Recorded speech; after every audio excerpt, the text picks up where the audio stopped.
وبالقدر المقدور أيقن فإنه دعامة عقد الدين والدين أفيح ولا تنكرا جهلا نكيرا ومنكرا ولا الحوض والميزان إنك تنصح وقل يخرج الله العظيم بفضله من النار أجسادا من الفحم تطرح على النهر في الفردوس تحيا بمائه كحب حميل السيل إذ جاء يطفح وإن رسول الله للخلق شافع وقل في عذاب القبر حق موضح ولا تكفرا أهل الصلاة وإن عصوا فكلهم يعصي وذو العرش يصفح. والصلاة والسلام على رسول الله وعلى آله وصحبه وسلم تسليما كثيرا إلى يوم الدين. أما بعد، وعليها الشيخ وبالقدر المقدور أيقن أي وأيقن يقيني والرمي بالقدر قدرت المقدور لقدري فإنه قدرك دعامة عقد الدين دينك حرقي اسكو حريي تيركي سوياني والدين دينكنا أفيح وواسع وبلاريه ولا تنكرنها إنكير جهلا أقول دردرتها إنكير نكيرا ومنكرا ملق نكير يا منكر ملق اللي يراهده ولا الحوض حوض كانها إنكير والميزان ميزان كانها إنكير إنك أذيك تنصح واللغون الصحين يا واللغو خير ميريا قدرك رمينت قدرت إلهي سبحانه وتعالى للرميه وركنك اللحاد أركانة إسلام أركانة إيمانك سيدا كسقناد بحديث جابر حديث جبريل حديث عمر رضي الله عنه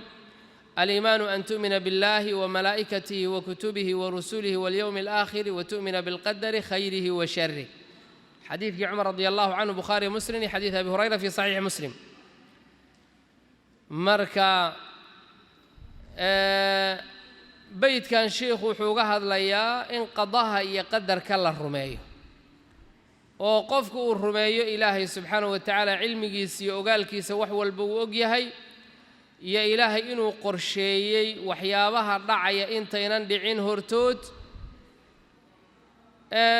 قدر كنا ومراتب يهرر ويان وقفك إنو أقاده oo yani inuu rumeeyo ilaahay subxaanahu wa tacaala waxyaabuhu intaysan dhicin ka hor inuu ogaa iyo sidaas oo kale khalaa'iqda waxa ku dhacaya ilaahay subxaanahu wa tacaala inuu qorsheeyey iyo doonis ilaahay inay ku dhacdo iyo alla subxaanahu wa tacaala waxyaabaha uu qorsheeyey kan abuura inuu yahay intaas weeyaan maraatibul qadarku waa afarta kow waxyaabuhu intaynan dhicin ka hor buu ilaahay ogaa oo cilmi buu leeyahay labo waxyaabaha khalaa'iqdu ay sameynayaan oo dhan ilaahay subxaanahu wa tacaala baa qorsheeyey saddex ilaahay subxaanahu wa tacaala iraadadiisa iyo doonidiisay ku dhacaan afar waxyaabaha dhacaya ilaahay subxaanahu wa tacaala asaga ayaa abuurtay maraatibul qadar baa la yidhahdaa intaa qofku waa inuu rumaysan yahay marka culummadu waxay yidhahdaan cilmun fa kitaabatun fa mashii'atun fa khalqun ilaahay wuu ogaa wuu qoray inay dhacaan buu doonay wuu abuuray inta qofkii marka inkira ilaahay subxaanahu wa tacaala qadarta ilaahay qofka inkira oo yidhaahda ilaahay subxaanahu wa tacaala mashii'adii iyo doonista iskuma dhicin ama yidhaahda ilaahay maba ogeyn wuxuu markay dhacaan kadib uu alla ka war helaa sida qadariyadii hore ay dhihi jireen iyo waxyaabaha la halmaara waa kufriya gaalnimo xadiidka saxiix muslimka ku jira ee xadiidka yacni haddaba aan tilmaamaynay xadiidi jibriil ibnu cumar radi allahu canhu markuu warinaayey ee loo sheegay waxa xadiidkan uu ku keenay amaba ku soo arooriyey markii labada nin ee ciraaq ka yimid ay su'aaleen ama ay weydiiyeen waxa annaga ka soo baxay agtanada dad dhahaya al-amru unuf arrinku ugub weeyaan oo ilaahay subxaanahu wa tacaala waxyaabuhu markay dhacaan kadib uu ka war helaa cilmi saabiq oo horreeyey ma jiro sidaasay yidhaahdeen marka wuu la yaabay wuxuuna tilmaamay inay qoladaasi gaalo yihiin qolada inay gaalo yihiin buu tilmaamay markaa wuxuu yiraahday ilaahan ku dhaartay dadkaas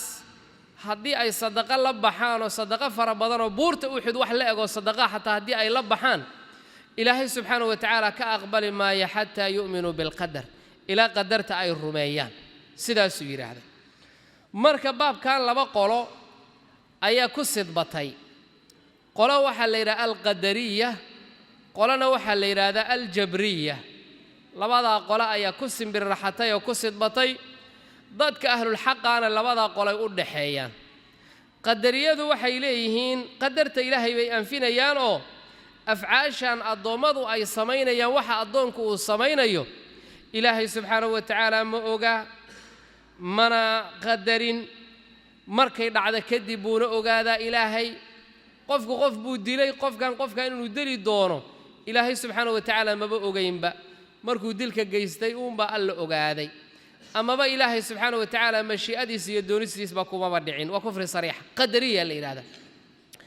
qadariyada nebigu calayhi salaatu wasalaam wuu sii sheegay oo wuu ka sii digay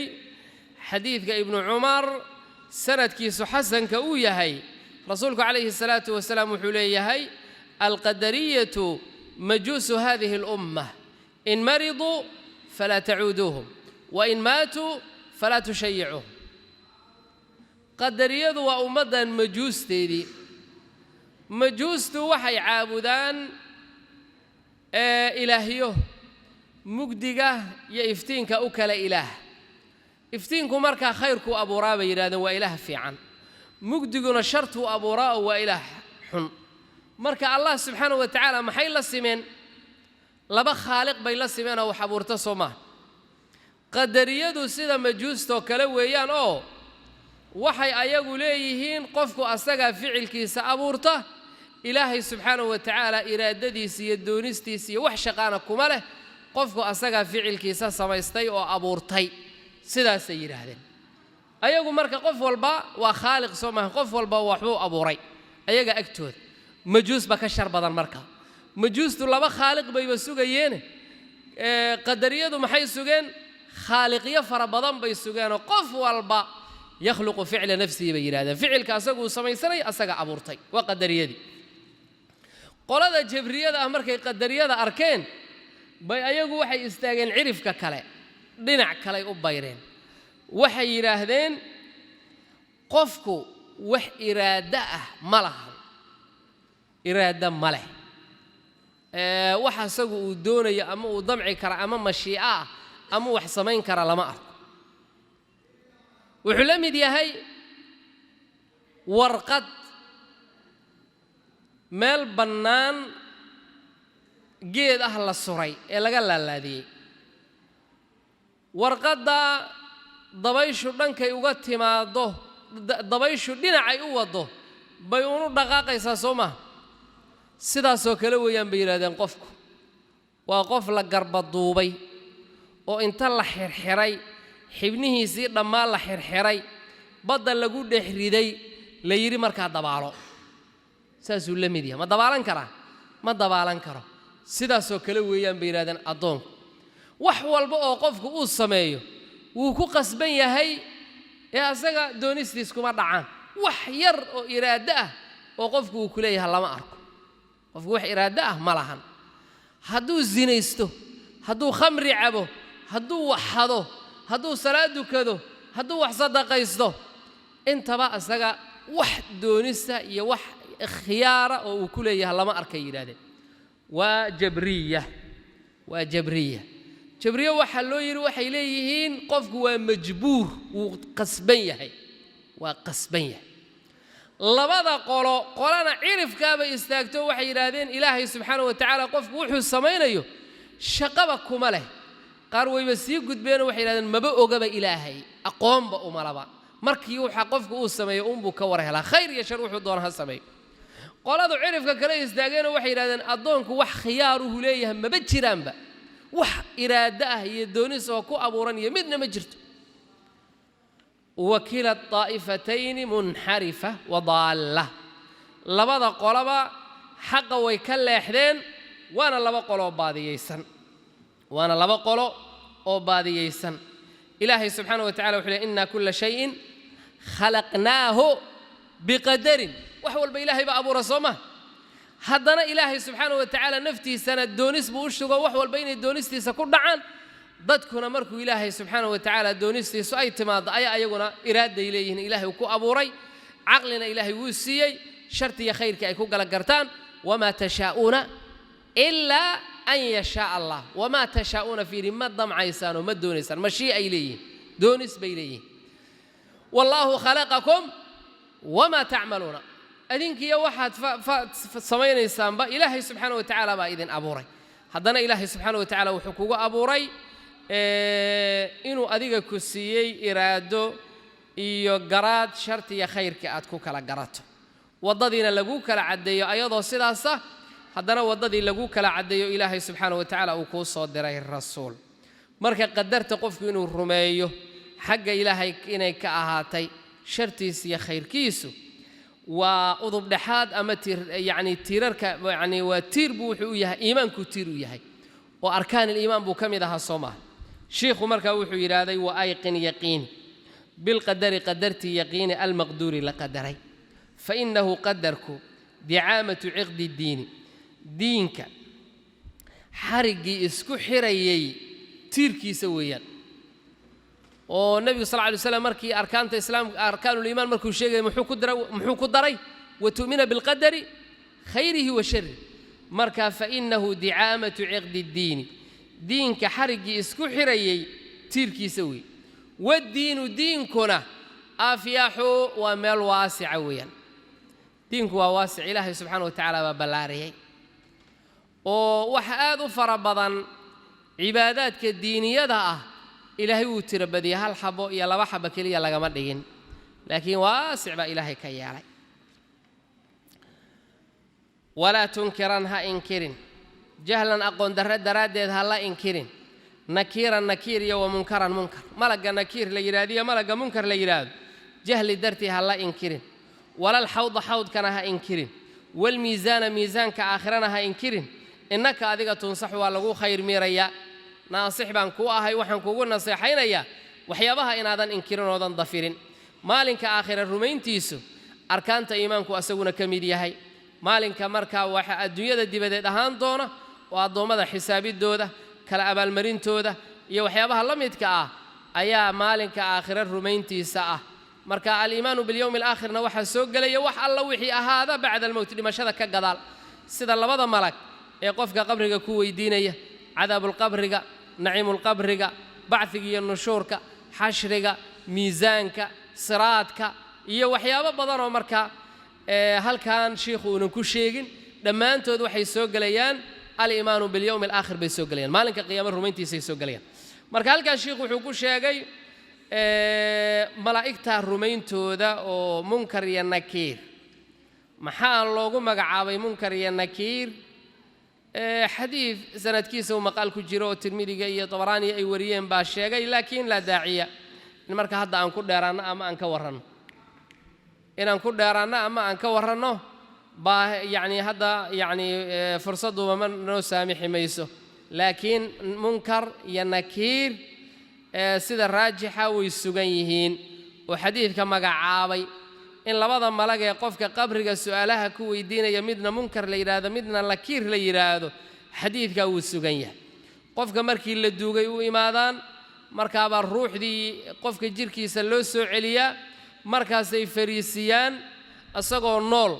noloshaasi markaa ma aha noloshii adduunyada oo kale ma ahan waa nolol aakhiraad weeyaan waa nolol aakhiraad weeye waa xayaa ukhrawiya habka ay tahay iyo noloshaasi nuuca ay tahay iyo ruuxda qaabkay jirka ugu soo laabanaysa qabriga gudihiisa annagu kayfiyadeeda iyo qaabkeeda ma garanayn laakiin waa inaad rumaysaa noloshu markaa noloshan adduunyada ayaan qaabka qofku u nool yahay aan u garanaynaa laakiin ayadoon ognahay qofku siduu u nool yahay ayaanan haddana waxaanan ogayn oonan garan karin nafta qofkan ku jirta ee markuu dhimanaya ka baxaysa xaggee qofka naftaasu ka degan tahay naftu xaggee qofka uga jirtaa jirkiisa ma asaga dhanbaa ma dhinacbaa ma xaggee u badan tahay qaabkay ugu jirtaa ma naqan soo ma wayas'aluunaka cani ruux qul iruuxu min amri rabbi nolosha adduunyada marka ayadaan garanayna qofkii hadduu nool yahay inuu xarakaad leeyahay inuu dhaqdhaqaaq leeyahay inuu fahan leeyahay inuu sida inuu yahay adduunyada nolosheed laakiin nolosha qabriga ee labada malag qofka ugu iimaanayaan nooca ay tahay iyo kayfiyadeeda ilaahay subxaanahu wa tacaala baa garanaya annagu laakiin ma naqaano labada malag baa qofkii u iimaanaysa markaa su'aalihii bay weydiinayaan man rabbuka waman nabiyuka wama diinuka xawdka asagana rumayntiisa xawdka nabiga calayhi salaatu wasalaam waa dartii nabiga axaadiid mutawaatir oo fara badan baa ku soo aroortay rasuulka calayhi salaatu wasalaam wuxuu tilmaamay in biyihiisu aad ay u caddaan badan yihiin caanaha ay ka cad yihiin malabka ay ka macaan badan yihiin qofkii hal marcaba inuusan mar dambe oomaynin sidaasuu ayuu tilmaamay ummatu muxamed sal alay wasallam baa u arooraysa markii maxsharka iyo banka qiyaamo markii la taagan yahay ayaa ummatu muxamed sal alay wasallam u arooraysa marka ummatu muxamed sal alay wasallam dad bidcoolayaalaho diintii qalloociyana way ku dhex jiri karaan marka waxbay ka aroorayaan xawdka nabiga calayhi salaatu wasalaam iyo darka nabiga inay wax biyo ka soo cabaan oo ay ka soo ombeelaan ayay u aroorayaan markaasaa la horayaa oo waa la celinayaa oo waa laga waabinayaa markaabaa dhinac kale loo duwayaa markii nabigu calayhi salaatu wasalaam uu yidhaahdo ummaddaydii asxaabtayday ka mid yihiinna waxaa la leeyahay ma ogid adigu bidibadaa waxa ay sameeyeen marka xawdka nabiga calayhi salaatu wasalaam inta ahluliimaanka ah oo dadka ahlu sunnaha ah ayaa ka cabayay inta mubtadic walba iyo mid walba oo diinta dib uga noqday xawdka nabiga calayhi salaatu wasalaam iyo darka nabiga sal ly slam waxba kuma lahan waxba ka cabi maayo waa xawdkii nabiga miisaankuna waa miisaanka qiyaamaha waa miisaankii qiyaamaha weeyaan oo laba kafadood buu leeyahay waa miisaan xaqiiqi ah xasanaadka iyo wanaagyadii acmaasha fiicanna kafad baa la saaraa sayi'aadkii iyo acmaasha xunna kafad baa la saaraya marka qofka midii raajix noqota buu leeyahay faman haqulat mawaasiinuhu faulaa'ika hum almuflixuun waman khafat mawaasiinuhu faulaa'ika aladiina khasiruu anfusahum bima kaanuu biaayaatina yadlimuun ayaa allah subxaanahu wa tacaala uu leeyahay marka shiikhu wuxuu yidhi innaka tunsaxu adiga waa lagu naseexaynaya masaa'ishan dad baa inkiray oo dafiray su'aashii munkar iyo nakiir dad baa dafiray xawdkii kuwaa inkiray miisaankii kuwaa inkiray laakiin ictiqaadka ahlusunna waljamaca wuxuu yahay intaba inaan la inkirayn ee la sugayo markaa shiikhu wuxuu yidhi walaa tunkiran ha inkirin oo ha dafirin jahlan jaahilnimo darteed ha u dafirin nakiiran nakiir wa munkaran iyo munkar waa labadii malag magacyadoodii walal xawda xawdkana ha inkirin darta nabiga calayhi salaatu wasalaam ee dadku u aroorayaan mu'miniinta maalinka qiyaama walmiisaana miisaankana ha inkirin innaka adiga tunsaxu waa lagu khayr miraya waqul waxaad tidhaahdaa yukhriju allaahu ilaahay wuu soo saarayaa alcadiimu allahaasoo alcadiimu weyn bifadlihi fadligiisa ayuu ku soo saaraya min annaari naar xaggeed buuna ka soo saaraya ajsaadan jirar oo min alfaxmi dhuxul ah ajsaaddaa tutraxu waxaa lagu ridi doonaa ama la dhigi doonaa tutraxu waxaa la dhigi doonaa cala annahri webi dushi webiga oo filfirdowsi jannatulfirdows dhexdeeda ahaad taxyaa xaal jirarka ay ku noolaan doonaan bimaa'ihi biyihiisa ay ku soo noolaan doonaan ka xabbi xamiili sayri mirta daadku uu sido oo kale id xilli jaa'a daadku uu yimid yadfaxu ay daafixan xaalo uu yahay mid burqanaya masaladani waxa weeyaan cusaadda dadka muwaxidiinta ah ugu horrayn oo kabiirada sameeyey ka hadlaysa laakiin dadku waa dhowr qaybood midi waa gaalnimadii buuna ku dhintay midna waa mu'min iimaan buu la yimid xumaantiina wuu iska ilaaliyey hadday xumaanu ka dhacdana waa toobad keenay isagoon dembi lahayn buu tegey asaguna ahluljanno weeyaan jannaduu galaya kii gaalnimada ku dhintana naar buu galaya halkaa waa laba qolo kalea jirto oo waa qof muslim ahaa oo ilaahay waxiday oo allah subxaanahu wa tacaala keliya caabudayey ee aan mushrik ahayn laakiin dembiyaal buu sameeyey waaweyn oo kabiirooyina dembi badan buu ku dhacay oo kabiiro ah dunuubtaa asagoon ka toobad keenin oon ilaahay subxaanahu wa tacaala u laaban ayuu geeriyooday ayib qofka noocaasa muslim caasiya ahaa asagoo dembi ku jira dhintay إلهي سبحانه وتعالى مشيئتي سأيوت الله سيدو دون كيلي هدو دون إلهي سبحانه وتعالى أنت قدام بداف أيونا بوح نار التابسين أو سداس إلهي سبحانه وتعالى جندي سكو جينيا هدو دورنا إلهي سبحانه وتعالى وعذابيا لكن نارتي كواري مايو عذابك إلهي أنت وقلت تلقى يودون يا الله إنه كجاز زي مركو عذابتي بديت أيا إلهي نارتك الصبحينيا الله سبحانه وتعالى قرآن كيسو نوقو عدى مسألة دا وقال له وحلي إن الله لا يغفر أن يشرك به ويغفر ما دون ذلك لمن يشاء قف شركي كل انتي إلهي أسقى وحلو وذاجنا يد انتي إلهي أمر ضعفه لكن شركي وحكه سيقفك كل انتي الله ضعفه لكن عدوا دونه أيو الله ضعفه يا سبحانه وتعالى إن شاء عذبهم وإن شاء عفى عنه وين هدو دون إلهي وعذابيه هدو دوننا الله سبحانه وتعالى وصابحنيه marka qofkii naartii la geliyay oo muwahidka ahaa oo dambiga kabiirada uu sameeyay darteed naarta loo geliyay ee la cadaabay ee naartii ku gubtay ee dhuxula noqday naartii baa laga soo bixinayaa oo xadiidkii baa tilmaamaya nabigu calayhi salaatu wasalaam uu lahaa intaliq faman kana fi qalbihi adna min mithqali habati khardal min iimaan fa akhrijhu min an-nar waxyar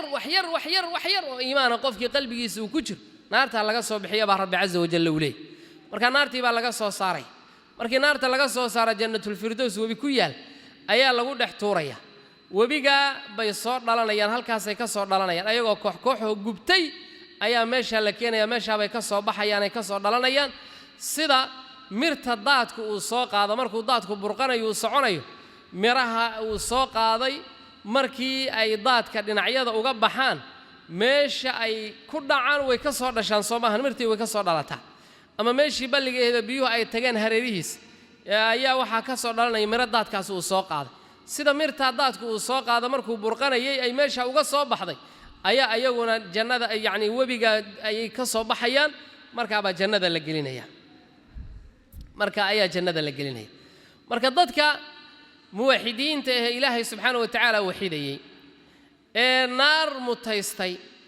إلهي سبحانه وتعالى نار تأوجلي نار تكواري مايان والعذاب يا كدبنا مآلك وقدم بيا جنة لقينا وواضح صوما وحنار تكوار وكما المخلد في النار وقفك قال لماذا كل انتهي كاس أيا نار تكواري قفك كلا asagoo muwaxida dhintay gaalnimo aan ku dhiman laakiin asagoo dambiyaal leh oo dambiga ka toobad keenin sida ku geeriyooda ilaahay subhanahu wa ta'ala haduu doono uu iska saamaxaya haduu doonana Allah subhanahu wa ta'ala uu cadaabaya haduu cadaabka ma ku waaraya ma ku waari maaya cadaabki waa waadixan u maleynaya su'aasha ayada qoran hadda laykan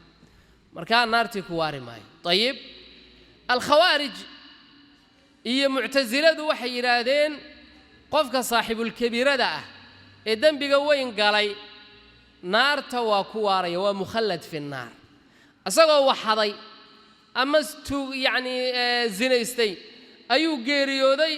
oo taasoo ku dhintay asagoo ka toobad keenin waxay leeyihiin naartu ku waaraya mu'tazilada iyo al khawarij laakiin adduunyada markuu joogo magaca loo bixinayo muxuu yahay magaciisa maxaa la yiraahdaa qofka caasiga ee saaxibul kabirada dambiga weyn ku dhacay adduunyo markuu joogo magacuu qaadanaya khawaarij waxay yiraahdeen magacuu qaadanaya maba shakiba kuma jiro ishkaal kuma jiro waa gaal bay yiraahdeen kabira ma ku dhacay ha iimaankiiba waa ka siibtay mar hadduu iimaankii ka siibtana booskii iimaanku ka baxay maxaa degay gaalnima degtay yiraahdeen khalaas waa la garta Sooma mu'taziladu waxay yiraahdeen may قالنا ما هن مسلمنا ما هن منزلة بين المنزلتين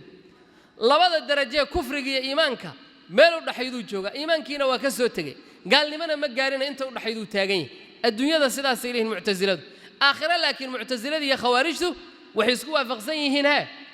إنه مخلد في النار ويا نار إنه كواري وهذا فهمانه مالينيا أهل الإيمان كضدك أهل الحق أهل كوها يقول سدا كدوان بيليهن kuwan wixii xaq ah oo haystaana waa soo qaateen kuwan waxay xaq haystaana way soo qaateen qolo walba meeshii xadgudubka iyo quluugu uga jirana waa iska dhaafeen dadka ahlul xaq leena xaq waa wasat waa dhexdhexaad marka maxay yiraahdeen قفك كبيرة يعني صاحب الكبيرة waxay yiraahdeen inta mu'minnimadiisa iyo muwaxidnimadiisa mu'min buu ku yahay kabiiradii iyo dambigu galana faasiq buu ku yahay waa muslim caasiya oo iimaankiisi dhiman yahay sida ay yiraahdeen marka sheekhu wuxuu leeyahay waqul waxa tiraahdaa yukhriju Allahu ilaahay baa soo saaray Allah al-azim wayn bifadlihi fadligiisa ayuu ku soo saaraya min an-naar naar xaqeed buuna ka soo saaraya ajsaadan jirar ومن الفحم دحلوبي دحل نقضي أجساد تطرح لديقي دونه على النهر وبالدش وفي الفردوس جنة الفردوس قديه ذاهات تحيا حال أجساد أيكون نولان دونتو بمائه بيه سيكسر نولان دونت وأيكسر نولان دونت كحب حميل السير سيدا مرتضات كو سيدا وكلا إذ حل جاء ضات كو يمد يطفح طافحا حاله ويهمد برقانيا سيدا مرتا يوصر دلتو وكلا أي بيه وبيقى أوصر دلان دونان وإن رسول الله للخلق شافع وإن عذاب القبر حق موضح وإن رسول الله رسولك ألنا شافع متشفاعي ويا للخلق خلق وشفاعي وإن عذاب القبر قلنا حق ويا حق وموضح لعدي وإن عذاب القبر قلنا حق ويا حق وموضح لعدي ولا تكفرن هقاليسين أهل الصلاة ضدك أهل الصلاة كأهل قبلة وجهست وإن عصوها بعاصيين ودنبها كل عين فكلهم الضمضة يعصي وعاصنا يوذو العرش عرشك كانوا صاحبك الله يصفحوا ضافا بيتك هروح وقهد لي شيخ شفاعة يرجينتا مالك قيامة إلهي سبحانه وتعالى شفاعة أسقى إسكاله عيدنا الله أفسح المشفاعي كرتو عيدان إلهي رالك إن اللو مشفاعي كرتو ولا يشفعون إلا لمن ارتضى من ذا الذي يشفع عنده إلا بإذنه الله مركو أقل هذا بشفاعيا وحين أشفاعيا عيد إلهي سبحانه وتعالى ورالك إياهي مركا كان شفاعيا يكن لو شفاعيا وين أهل التوحيديين ودد موحدين أيهين لأن عيدان أهل التوحيدين إلهي ميو كرها لنقضى مايا مركا كوا قال هذا حدين لو شفاعة وحوتر ما يسو ما للظالمين من حميم ولا شفيع يطاع مدر جيو لدقي استمرهن فما تنفعهم شفاعة الشافعين انتبه مركا النبي عليه الصلاة والسلام نصيبك وقوين مالك قيامها شفاعة أسقى إسكاله رسولك صلى الله عليه وسلم بأسكاله صلوات الله وسلامه عليه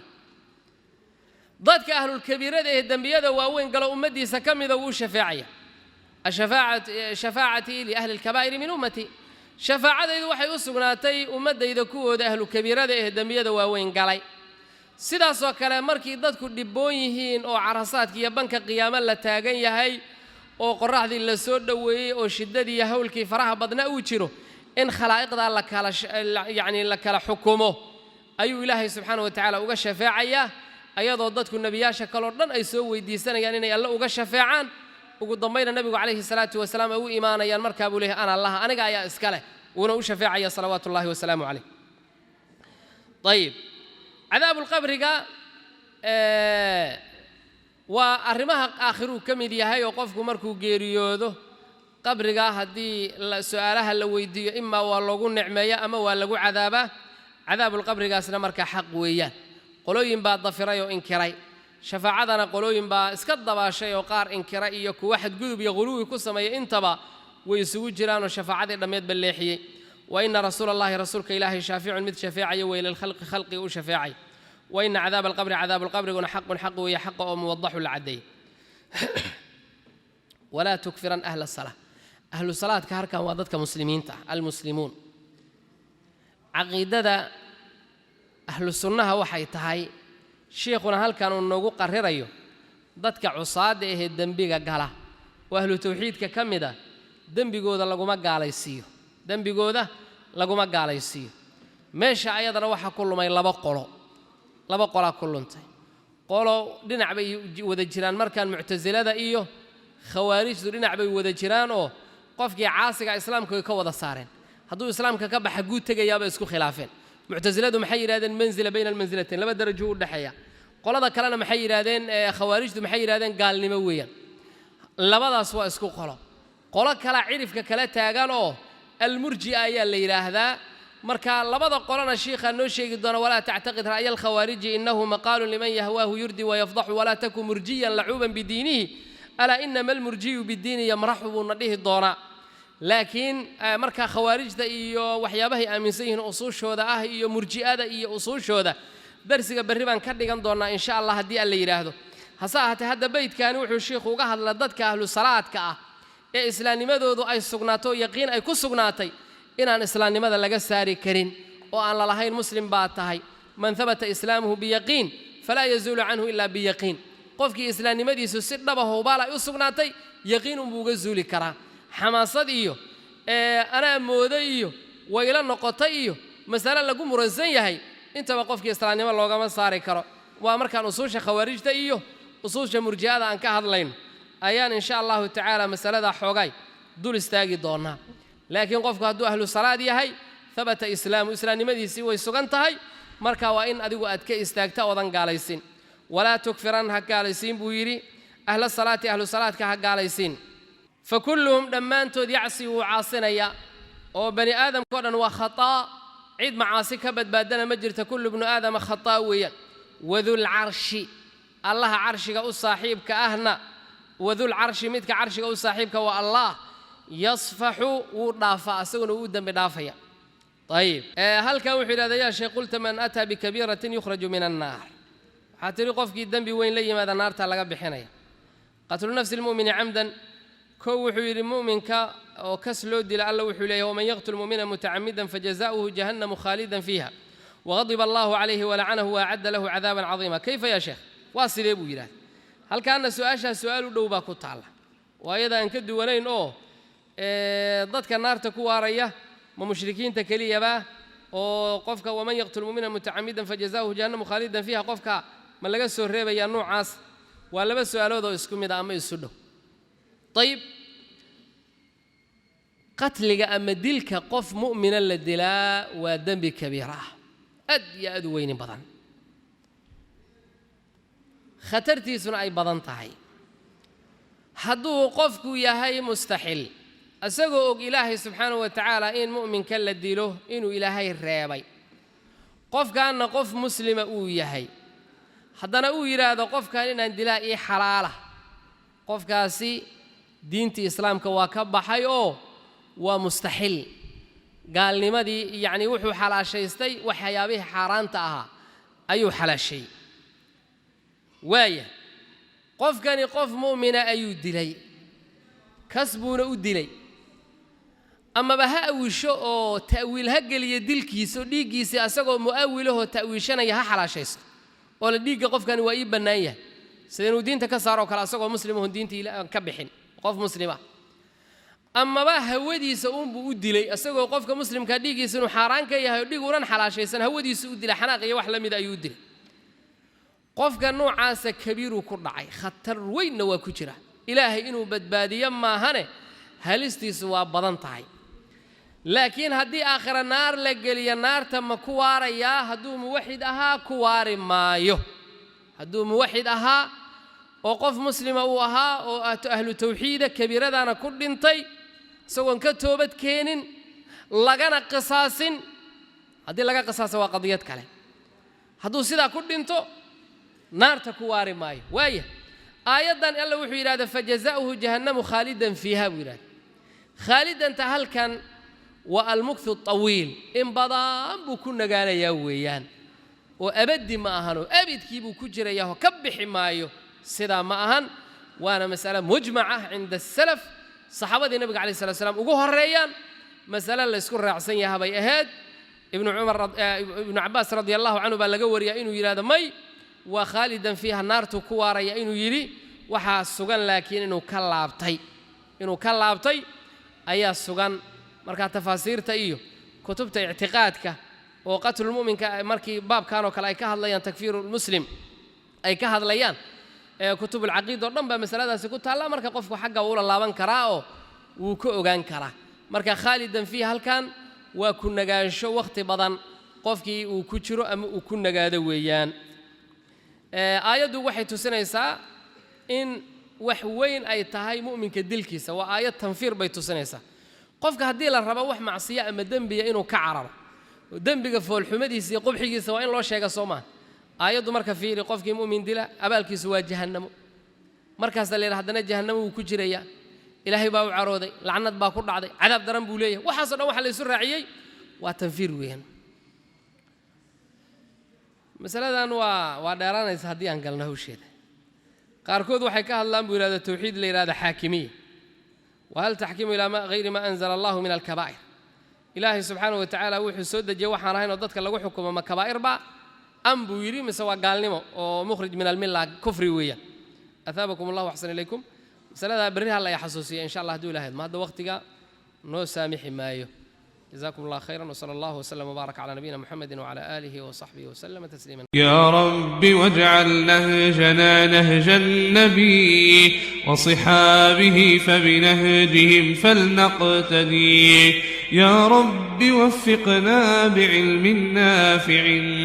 واهد العباد على لزوم المسجد ثم الصلاة على النبي وآله